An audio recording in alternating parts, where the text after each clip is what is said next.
시청자 여러분 안녕하십니까. 굿모닝 포브스 2부 오늘도 힘차게 출발을 해보겠습니다. 세상의 모든 경제 이슈를 알려드리는 경제 언박싱, 오늘은 권혁중 경제평론가 나와주셨습니다. 어서 오세요. 네, 안녕하십니까. 예, 안녕하세요.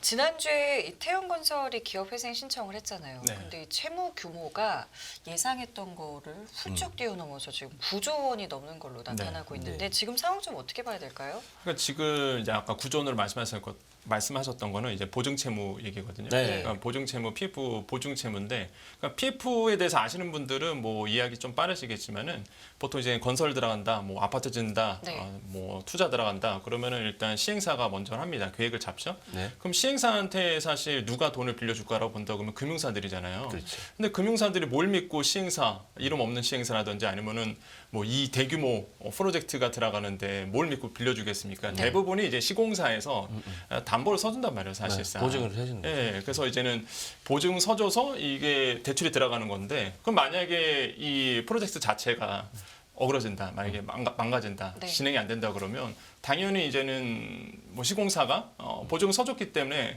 갚아야 되겠죠. 그렇죠. 그래서 이게 바로 이제 말하는 이제 보증 채무죠. 그래서 네. 사실 시공사 입장에서는 우발 채무가 되는 건데, 아무튼간에 이 보증 채무가 지금 9조 원이 이제 넘어간다는 거죠. 예. 그래서 PF 보증 채무가, 그래서 지금 태형건설이 한 9조 원 이상의 보증 채무를 가지고 있다. 근데 자체적으로 또 채무도 있습니다. 한 1조 원 정도가 돼요. 네. 그러니까 태형건설 입장에서 네. 자체적으로 갖고 있는 뭐 PF 대출이라든지 아니면은 뭐 채권들이 있을 겁니다. 이것도 한 1조 한 3천 원 정도로 알려져 있거든요. 그래서 태형건설이 갖고 있는 채무가 사실 상당하다라고 좀 보시면 되겠고. 합치면 10조네요. 그렇죠. 그러니까 아까 말씀드렸던 보증 채무는 아직은 이제 뭐 부실화가 된 것도 있고 부실화되지 뭐 않은 이게 것도 있습니다. 다 부도나는 건 아니니까. 그렇죠. 예, 그래서 우발 채무라고 그러죠. 그래서 예, 예. 그래서 일단은 그렇게 보시면 되고, 지금 채권단에 좀 많죠. 지금 뭐 400여 곳으로 지금 알려져 있어요. 그래서 오늘입니다. 오늘 이제는 산업은행에서 모집을 했죠. 그러니까 모여라 그래갖고 이제 오늘 네. 모이게 되는데, 네. 근데 여기에서 이제는 많이 보셔야 되는 게 뭐 400여 곳 이상이다라고 알려져 있지만은 실제적으로 보면 뭐 400여 곳은 아닙니다. 예, 왜냐하면은 이제는 채권을 가지고 있는 사람들이 400여 곳이 넘어가는 거지, 막상 네. 이제는 오늘 모여서 회의를 거치면은 거기서 이제 많은 분들이 이제는 뭐 탈락할 가능성도 있고요. 손 안 들 가능성도 있어요. 나는 이제 명단에 들어갔지만은 뭐 채권은 다 상환된 상태이기 때문에 예, 그렇기 때문에 이제는 빠질 수도 있고, 예. 그러다 보니까 뭐 400여 곳까지는 안 될 것 같다라고 말씀을 드리겠지만은, 일단 많은 분들이 그러세요. 보통 이제는 PF 대출에 대해서 왜 이렇게 채권단이 많냐라고 본다 그러면 보통 한 20, 30곳 정도 되거든요. 뭐 개인 뭐 워크아웃에 들어간다 그러면 기업이 워크아웃 당한다고 그러는데, 근데 건설사 같은 경우는 좀 아시겠지만은 PF라는 특징이 있기 때문에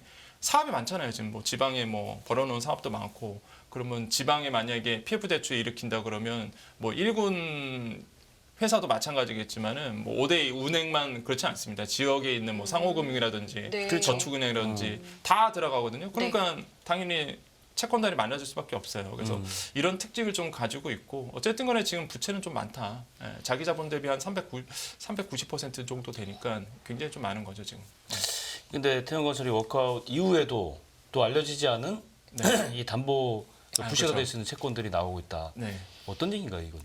그러니까 지금 상황이 계속적으로 가고 있는 게, 계속적으로 이제 채권단에서 회의를 거치면은 네. 우발 채무라고 해서 말씀드렸잖아요. 네네. 이제 보이지 않는 채무들이 계속 나올 겁니다. 여기저기서 불쑥불쑥 나오는 거예요. 예, 계속 나올 수밖에 없고, 지금 그래서 초미의 관심사는 뭐냐 그러면, 과연 이 부채에 대해서 그 오너 일가가 네. 이거를 과연 책임질 수 있겠느냐라는 이제 문제가 생겨요. 왜 그러냐면 최근에 있었던 그 사건이 하나가 있었는데, 외상매출 채권 담보대출을 상환을 안 했습니다. 그러니까 이게 29일 날 만기가 이제 도래했었거든요. 네. 그래서 상환을 해줘야 되는데 한 1,485억 중에서 451억을 상환을 안 했어요. 네. 그러니까 외상 담보대출이 뭐냐 그러면은 이렇게 그냥 이렇게 이해하시면 돼요. 그냥 어음이라고 보시면 생각하면 됩니다. 그렇죠. 그러니까 외상 매출에 대해서 이제 담보를 해주는 건데, 그러니까 협력업체에서 태형건설 쪽으로 돈을 받아야 되잖아요. 네. 네. 근데 일단은 현금을 안 줍니다. 일단 현금을 안 주고 어음을 끊어주는 거죠. 그렇죠. 어음으로 주는 거죠. 외상 매출 채권으로 주거든요. 네네. 그럼 협력업체는 그걸 가지고 채권을 가지고 은행을 가요. 가요. 은행 가갖고 그걸 할인해서 이제 현금화하는 거거든요. 그러면은 은행 입장에서는 그걸 상환해 줘야죠. 태형건설이. 만기 되면 이제 그렇죠. 태형건설한테 주세요. 네, 주세요 하는 거예요. 근데 이거를 태형건설에서 줘야 되는데 아까 말씀드렸던 1,485억 중에서 451억을 상환하지 않았다는 얘기예요. 그러니까 이거 상환 안 하니까 이제는 채권단이라든지 아니면은 뭐 금융 우리나라에 이제 F4라고 보통 얘기하죠. 아무튼간에 이 금융감독원이라든지 금융위에서 뭐 기획재정도 마찬가지고 문제를 좀 심각하게 보고 있는 겁니다. 그럼 왜 심각하게 보느냐?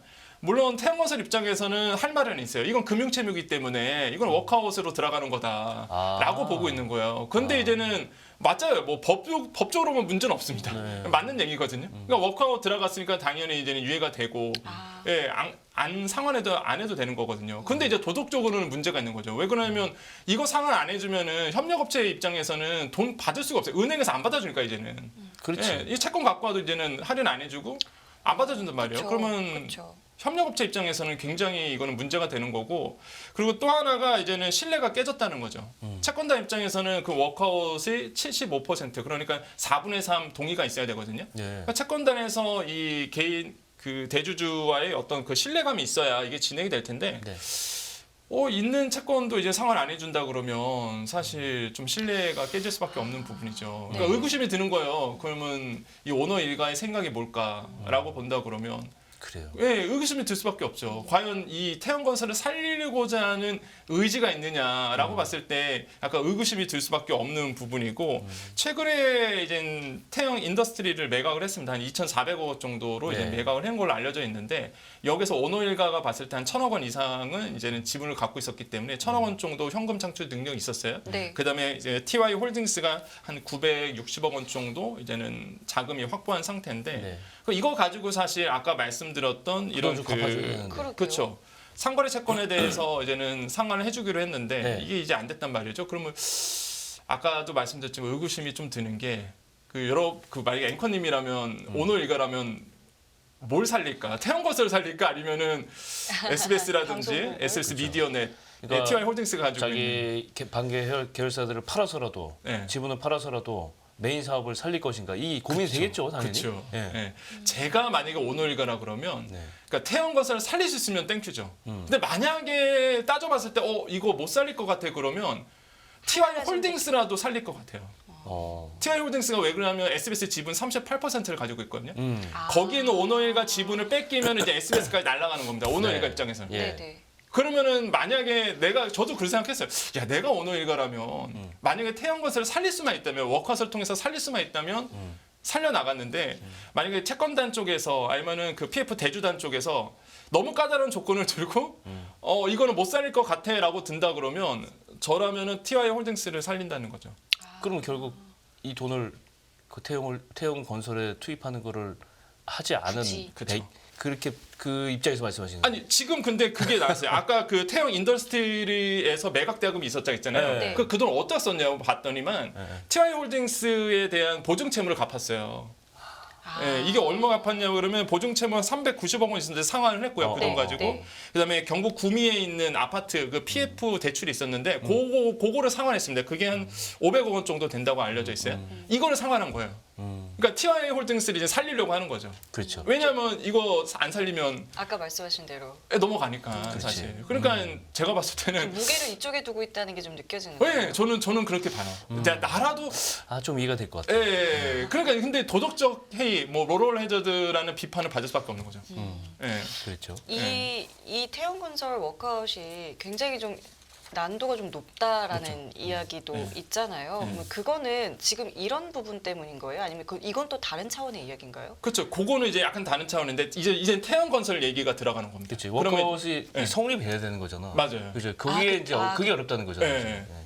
이제는 그건 오너일가가 봤을 때 뭘 저울질 했을 거고 네. 지금 일단 태형건설을 그러면 워크아웃 들어갔기 때문에 그 워크아웃에서 채권단의 동의 75%를 받아야 된단 말이에요. 그러니까요. 예, 그거를 이제 오너일가의 의지가 이제 있어야 되는데, 예. 근데 그 워크아웃이 확정이 안 돼, 그러니까 지금에 대해서 협약이 들어가야 되는 거거든요. 네, 네. 협약은 이제는 곧 있으면 이제 협약을 오늘부터 할지 이제 말지. 사실상 이제 시작인 그렇죠. 거죠. 오늘부터 이제 시작인 거죠. 3일부터. 근데 이제는 왜 이게 좀 어려울 거다. 예, 뭐 나오고 있죠. 예. 쭉 이쪽도 보시면은 나오죠. 일단 그 워크아웃 개시 5일 이내, 뭐 7일 이내 나오고 있는데 7일 이내 같은 경우에는 주채권은행과 PF 대주주의 공동위원회를 구성한다 이렇게 돼 있잖아요. 예. 그러니까 과거 같은 경우에는 주채권은행만 사실 설득을 하면 됐었어요. 근데 법이 바뀌었습니다. 이게 가이드라인이라고 있는데 법이 바뀌어갖고요. 주채권은행과 PF 대주당 공동운영회를 개최하기로 해요. 이게 가이드라인입니다. 금감원의 가이드라인인데 이게 왜 나왔냐 그러면은 그 과거에는요, 일단 금호산업이 그랬죠 옛날에. 그러니까 주채권 은행만 설득을 해서 들어갔으면 됐었는데 그 당시에 뭐가 있었냐면은 건설사를 살리는데 이 주채권 은행과 PF 대주단하고 핑퐁 게임 들어가는 거예요. 네가 살려라 이거죠. 네가 살려라, 네가 돈 내놔라. 그러다 보니까 적시에 건설사에 대한 자금이 투입이 안 된 겁니다. 계속 미뤄져. 계속 미뤄지는 거예요. 그래서 이제는 금감원에서 가이드라인을 정했던 게 그러면 이 PF 대주단과 주채권 은행과 무조건 동시에서 이제는 들어가라. 이거를 이제 가이드라인 정했고 이번에 지금 주채권 은행들이 이 가이드라인을 따르겠다고 밝힌 상태예요. 그러면 이제 7일 이내에 무조건 공동 운영을 개최를 해야 됩니다. 네. 그러면 그거 가지고 또 논란이 될 수밖에 없고 예. 또 한 가지 아까 말씀드렸던 PF의 사업장이 많다고 말씀드렸잖아요. 네네. 122개가 넘어간단 말이에요. 그럼 거기에는 이제 채권단들 얼마나 많겠습니까? 네. 채권을 가지고 있는 사람들이. 그렇지. 그러니까 이거 가지고 또 논란이 될 수밖에 없다라는 거 말씀을 드릴 수밖에 없어요. 그래서 아까도 말씀드렸지만은 그 아까 가이드라인도 있고 그다음에 워크아웃 법이 바뀌었습니다. 또 하나가 기업구조 조정 촉진법이라고 해갖고요.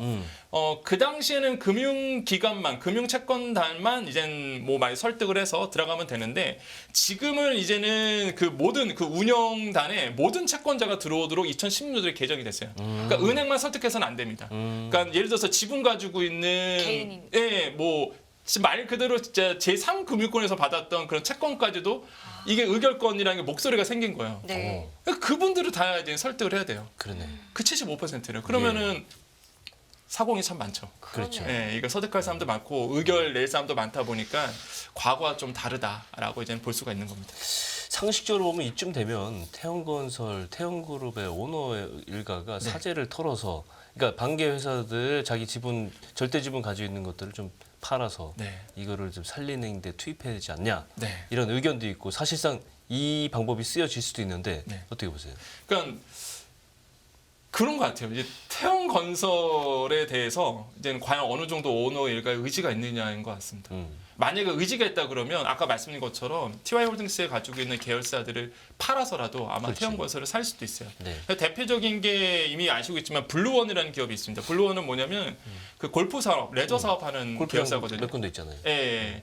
그 이거에 대해서 이제는 매각을 이제는 할 것으로 보고 있어요. 지분을 어느 정도 팔 것으로 보고 있고 아까 태형 인더스트리는 이제 매각을 단행했었고요. 예, 예. 근데 남아 있는 게 아까 말씀드렸던 이제 블루원 이런 거거든요. 그러니까 그 다음에 또 하나가 볼 수 있는 게 에코비트라고 해서 종합 환경 기업이라고 있는데 네. 지금 이제 대주단, 그러니까 채권단 입장에서는 다 팔아라 이거예요. 지금 뭐 블루원도 마찬가지고 에코비트도 팔아갖고 대주주 사재 출연해갖고 어느 정도 채권 돌아오는 거를 이제 상환해라라고 보고 있는데 물론 할 것 같습니다. 오늘 그 얘기가 이제 나올 거예요. 오늘 이제는 회의가 있기 때문에 그 산업은행에서 주최를 해서 했을 때 이제는 자구안에 대해서 이제 얘기가 나올 겁니다. 예. 태형건설 쪽에서 어떻게 자구안 마련했다라는 게 나올 건데 지금 시나리오는 지금 아까 말씀드렸던 TY홀딩스의 계열사를 파는 거, 그 다음에 이제는 대주단 아니면 채권단에서 가장 원하는 게 SBS 지분 팔아라 이거거든요. 예, SBS 지분이 굉장히 프리미엄도 있고요. 네. 시장에서는 굉장히 만약에 매물로 나오면 인기가 굉장히 많을 거예요, 사실. 그래서 이거를 이제 팔아라는 건데 지금 상황으로 본다 그러면 오너일갑 쪽에서는 그거는 SBS 지분에 대해서는 전혀 고려를 안 하고 있는 무조건 지킨다에 방점이 걸려 있어요. 그래서 무조건 지킨다다 보니까 아마 자구안에는 전혀 들어가 있지 않은 상태로 지금 알려져 있습니다. 네. 그렇기 때문에 근데 이제 채권단에서는 계속 요구하고 있는 상황이고 지금 3천억 원 정도는 사재 출연하라고 채권단에서 요구하고 있거든요. 예. 왜냐하면 보증 채무가 3조 원이 넘어가요 일단. 그러니까 그 일단은 PF에서 관련돼서만 네. 네. 아까 얘기해서 9조 원이 넘어간다 그러지만은 일단은 실제적으로 돌아오는 건 3조 빨리 갚아야 되는 건 그거거든요. 네. 그러면 3천억 원도 일단 부족하다는 거예요. 사재 출연이. 예, 더 내놔라 하고 있는 건데 뭐 회의를 진행해봐야 압니다. 과연 어느 정도 자구안을 가지고 왔는지는 지켜보셔야 되겠지만은 뭐 정리해드리면은 확실히 오너 일가의 입장은 SBS를 지킨다, 미디어넷을 지킨다 이거예요 지금. 그러니까 나는 건 다 팔아도 예, 그렇게 보고 있기 때문에 지금 이제는 어떻게 될지는 이제 지켜보셔야 된다. 그러게요. 이게 그렇죠. 어떻게 될까요? 그래서 이 금융당국에서도 뭐 일단은 뭐 여러 가지 대안들도 마련을 하고 논의들도 하고 있는 걸로 알고 있는데 그쵸. 뭐 지금 어느 정도 수준까지 얘기가 나왔나요? 그러니까 지금 아까 말씀드린 F4라고 보통 얘기하잖아요. 우리나라에 이제는 파이낸스 4. 금융시장. 네, 금융시장 4. 뭐 드라마 F4가 아니라 예.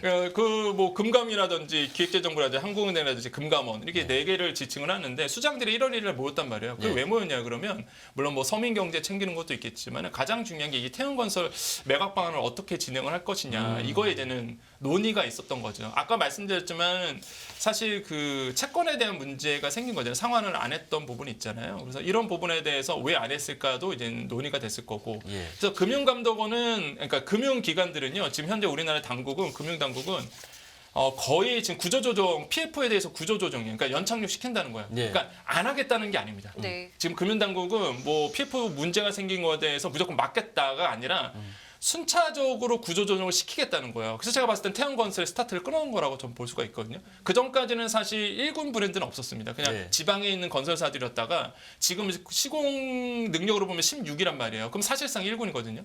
그러니까 이런 기업이 이제는 지금 구조조정 들어갔기 때문에 이걸 구조조정 시키겠다는 거예요. 제가 봤을 때는 분명히 만약에 법정 관리까지 간다 그러면 문제가 좀 심각하고요. 그러니까 워크아웃에서 끝내려고 할 것 같아요. 그래야 돼요. 그래야 돼요. 네, 워크아웃에서 끝내려고 할 것 같고 만약에 법정 관리 들어간다 그러면 문제가 심각해져요. 왜냐하면은 그렇게 되면 상거래 채권 자체가 묶이거든요. 그렇죠. 그래서 상거래 채권이 묶인다는 얘기는 분양받았던 분들이 못 받는 거예요. 일단 맞아요. 그 다음에 협력업체들이 돈을 못 받습니다. 네. 그러니까 지금은 금융채무만 워크아웃을 통해서 이제 묶인 상태지 만약에 법정 관리까지 가게 되면은 상거래 채권 묶이게 되면은 다 못 받아요 돈을. 그러면은 다 올스톱인 거예요, 올스톱. 그러니까 제가 봤을 때는 워크아웃에서 끝내려고는 할 것 같은데 과연 뭐 어떻게 될지 모르는데 그래서 금융당국은 확실한 기조는 구조조정은 무조건 맞다. 예, 그래서 제가 봤을 때 줄줄이 아마 나올 겁니다. PF 대출에 대해서. 이게 문제는 이게 PF가 위험하다는 거는 작년 중반부터도 계속 얘기 나왔어요. 근데 본격적으로 얘기가 나오는 게 이제 태형건설부터 탁 터지고 나오는 건데 맞습니다. 이게 과연 태형건설만의 문제인 것인가? 네. 그렇지 않거든요. 아니죠. 위험 요인이 굉장히 많아요. 너무 많죠. 이게 확산돼 이걸 막아야 되거든. 산불로 네, 번지는 맞습니다. 거를 어떻게 보세요? 그러니까 이 PF의 구조를 아셔야 돼요. 이게 PF가 처음 들어간다 그러면 아까도 말씀드린 시행사가 먼저 들어간다 그러잖아요. 그럼 시행사에서 5대 은행에서 시중은행에서 대출 안 해줍니다. 네. 그러면은 당연히 저축은행이든지 증권사에서 갖고 온단 말이에요. 이금이금 가지. 예, 이게 이제 브릿지론이에요. 그러니까 브릿지론 이율이 거의 20%대입니다. 왜냐하면 리스크가 크다 보니까 당연히 고리로 빌려준단 말이에요. 그러면 이게 뭐 이 브릿지론 받아서 이제는 땅 사고요. 그 다음에 이제는 자본을 확충한단 말이에요. 그러면 이제는 어느 정도 땅 사고 토지 지분 갖고 건설 들어가게 되면 이걸 이제 본 PF라고 해서 이제 시중 은행에서 이제 대안을 하는 거죠. 그래서 브릿지론 갚고 본 PF로 넘어가는데 그렇지. 지금 문제가 생기는 게 이 브릿지론 자체가 문제예요 지금. 네. 그러니까 PF 대출이 부실화된다 그러면 저축은행, 증권사 이게 문제가 터집니다 먼저. 네. 그러니까 지금 그래서 자꾸 증권사 문제 연체율 뭐 10% 넘어갔다 이런 얘기가 그래서 나오는 거거든요. 그래서 저는 가장 우려스러운 게 그거예요. 이 여파가 건설사의 문제가 아니라 저는 지방은행, 이게 그렇죠. 문제다라는 걸 맞아요. 좀 봅니다. 예. 저축은행들 특히. 중소금융사로 번지기 시작하면 예. 어쩔 수가 없어요. 예, 그래서 저는 굉장히 심각하게 봐요. 그래서 제가 항상 말씀드리는 게 살얼음판이에요. 진짜 이 깨지면은 그냥 떨어지는 거고 그렇죠. 적어도 미끄러지기는 할 거란 말이에요. 그래서 PF 대출에 대한 문제가 단순히 지금 뭐 태형건설 이게 하나의 문제는 절대가 아니다. 예, 저는 그래서 지금 체한 펀드 뭐 20조, 30조 얘기가 나오잖아요. 예, 그래서 이런 부분도 채권 안정 펀드가 금융당국에서 날이 나왔던 게 네. 이런 부분에서 빨리 조기에 앵커님 말씀하신 것처럼 조기에 빨리 진압해야 돼, 진정시키려고. 빨리. 예, 네. 그래서 그런 문제가 나오고 있다. 예. 생각을 해봅니다. 알겠습니다. 오늘 말씀 저희 여기까지 함께 하겠습니다. 지금까지 권혁중 평론가와 함께했습니다. 고맙습니다. 네, 고맙습니다. 감사합니다.